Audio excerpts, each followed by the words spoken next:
it away. Thank you so much. I'm absolutely honored to be a part of this, and my company VetTriage is so honored to be one of the many sponsors for this event. So thank you.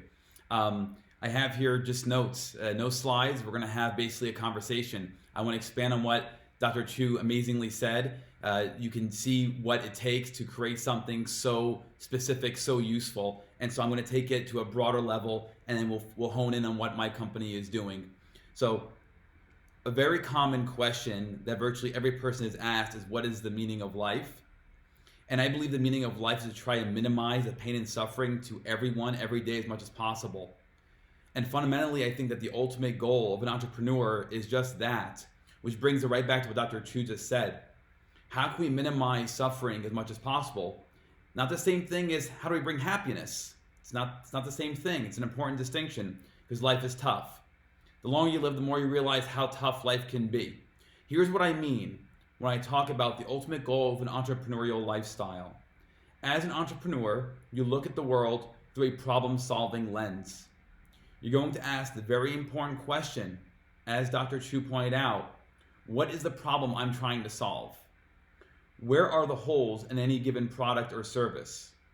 What are the improvements that are needed to make this service or product better? What invention can be manifested so that one person's life could be just a little bit easier? Basically, what is it that annoys you about a product or service that you really enjoy, but just something's off about it or something's missing? I'll give an example. Before we had ride-sharing apps, before we had smartphones, before we had internet, we had a phone book. And the phone book is where the numbers of companies were, services were. And if you're the kind of person that were looking to get a taxi ride to an airport, you had to find the phone number of a company in the phone book, call the company, and then hope they're going to arrive at your house on time, hope they're going to arrive to the airport on time, and you really don't know how much it's going to cost. Uber and Lyft were obvious, seamless solutions to a problem that everybody had. Not a single person I know, myself included, utilized this method to find taxi cabs useful or comforting. So this is one example of a product or a service that existed and did its job, but really didn't give you much comfort. And there you had a genius example of how to solve that problem. If you begin your travels as an entrepreneur with the fundamental goal of making the world less difficult for people, to minimize suffering, minimize struggles, then any well-formed, well-characterized idea will carry with it tremendous merit. In essence, the desire to lessen suffering and difficulty is the underlying reason as to why you, as an individual, would tackle such a challenging endeavor as entrepreneurship. With this fundamental mindset, you have a sturdy foundation that cannot be shaken. Notice how the goal of entrepreneurship is not the accumulation of wealth or power or fame.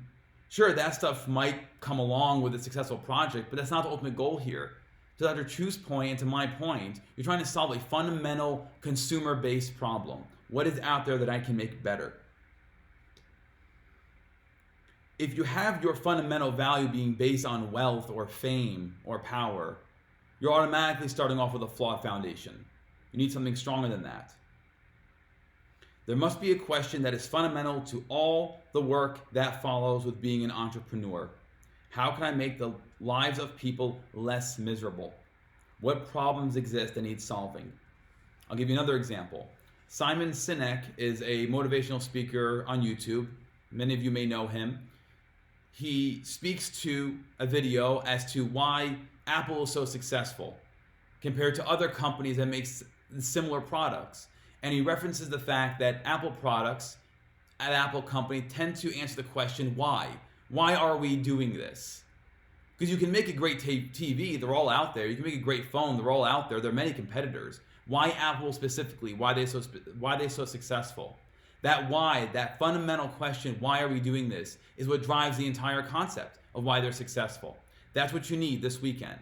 Why? Entrepreneurs are by definition those individuals who see a better way of doing things. They aim to create progress, they want to think outside the box, they carry with them a diligent work ethic. They are relentless, they fight for something that they truly believe is needed in this world. They are the fundamental characteristics that will allow you to envision the unique service or product that you believe the world needs. And these characteristics will aid you once you begin to develop an initial concept. So broadly speaking, this fundamental concept that you're developing, let's call it a skeleton. And that's very important because you cannot create a product or a service that is just a little bit better than what is currently out there. It needs to be a lot better. What you create needs to be miles ahead of what is currently in existence.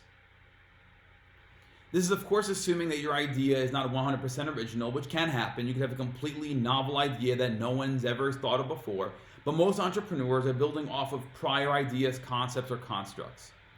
Identifying the holes in those things that currently exist and making it much better is the goal. And it can't just be much better.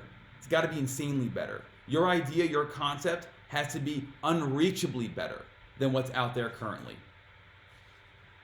Once you have your foundation and the skeleton of ideas is created, you can then work on placing the muscles on that skeleton. This is of course apropos since I'm a board certified veterinary surgeon, so I'm using the anatomical words here. This process of placing the muscles on the skeleton is where you will spend, as an entrepreneur, 99% of your time. The most difficult part may be the actual skeleton, the foundation, where you believe you can minimize the difficulties that people face in their lives. But the muscles are where you're going to spend your time. You will spend every single day working on the muscles on that skeleton, on that foundation. You'll wake up and live and breathe this stage in your entrepreneurship. You will spend all of your mental energy on this very stage. It will become as part of you as the basic necessities of life. And I know it sounds dramatic, but if you ask anybody who's been through this process, they will agree wholeheartedly, but not in a proud way. They'll agree in almost a reluctant way. Why is that? Why would you ask an entrepreneur, what's it like working every single day towards a project? It'll be, it's good. The reason why there's not much joy in that answer is because it's not because they lost passion for it. And it's not because they're losing the battle. It's quite the opposite. They know that their endeavor is incredibly difficult. They know that their endeavor could be potentially insanely rewarding. This is when all of you, every aspect of you, is involved in that project. They know what they had to do to get to that point, and they know what they have to do to keep going. And it doesn't just stop there.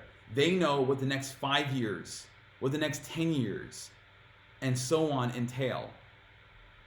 They know what this creation of theirs requires of them, what it demands of them. And they know this not just for the present, but for the near future, the distant future, and the very distant future. Placing the muscles on the skeleton may not be as important as the skeleton itself because you need that foundation. But without a doubt, you'll be spending your time, energy, and resources in totality on that every single day. And here's where I'll bring in my company, VetTriage. VetTriage was the first 24/7 live video teletriage platform for any species across the globe, housing only doctors of veterinary medicine. We create our own video platform. We're actually HIPAA compliant and have maximum security measures. My veterinarians cover 24 hours a day, 7 days a week for any pet parent that finds us online, that hears about us through word of mouth. They get sent to us from a rescue organization, a small clinic, a large 24/7 multi-specialty hospital, and so on. During the initial ramp up, I was the only veterinarian on. And I was on 24 hours a day, 7 days a week for global veterinary health concerns. Any and all pet parents can access me through VetTriage, through the website, 24 hours a day, 7 days a week. And as we got busier, as every month our numbers doubled and tripled, I was the only veterinarian on call 24 hours a day, 7 days a week, from species that range from fish to squirrels to dogs, cats, snakes, horses, cows, and sheep. We're up to 28 different animal types now. I was the only doctor on for about the first 6 months until we finally were able to start hiring veterinarians so we could pay them. And it didn't just stop there. Those veterinarians can't take on 24 hours a day, 7 days a week. They're going to operate how they want to operate. So I was the only veterinarian on still, sometimes as their backup if they got busy. We can't have pets waiting more than 5 minutes for these emergency sessions. That's the type of diligent work ethic I'm talking about. That's what's required. And we're almost 3 years into this. And I'm still backing up my veterinarians as we continue to grow nearly 10,000 cases, 30 plus veterinarians, over 150 veterinary resumes. And we're helping about 90 plus veterinary clinics who have partnered with us to utilize our services to allow to give their staff a break during their busy days, nights, weekends, and holidays, to give pet parents increased access to care 24 hours a day, 7 days a week with veterinarians who are not just veterinarians. They are experienced, compassionate, skilled doctors of veterinary medicine, handling any number of species anytime. When they get a call, they don't know what species is coming through with what kind of ailment. And that's VetTriage. And we continue to grow and continue to make a huge positive impact on the veterinary profession. So I'll leave you with this. Go forth in knowing that despite the relentless challenges and inevitable failures you will face every step of the way, that many have attempted this and many have done it before you. Most will fail. Very few will succeed, and very few of those very few will succeed tremendously. Go forth in knowing that the ones who fail and the ones who succeed a little bit likely did not have a strong foundation from which their ultimate goal was built. They may not have believed passionately about what problems they were trying to solve with their company or their concept. They may not have had the diligent work ethic and sacrifice needed to make that concept a reality, a hugely successful, game-changing reality. And it's not enough even to create a product or a service that's hugely successful and game-changing. It needs to be a reality that is actually resistant to the current competition. It actually should be a reality that's resistant to future competition. It should be a reality that not only does those two things, but can also evolve with time. That's how you achieve tremendous success. How you want to define success, it's up to you. So go forth in knowing that people have done this before, that I am currently doing this now with VetTriage, and that you'll be laying down the groundwork to do this yourselves, not just this weekend, but for many more weekends and weekdays and decades to come. Thank you so much for your attention, and good luck this weekend. I turn it back to Thanks, Shadi. Jorge. That was excellent.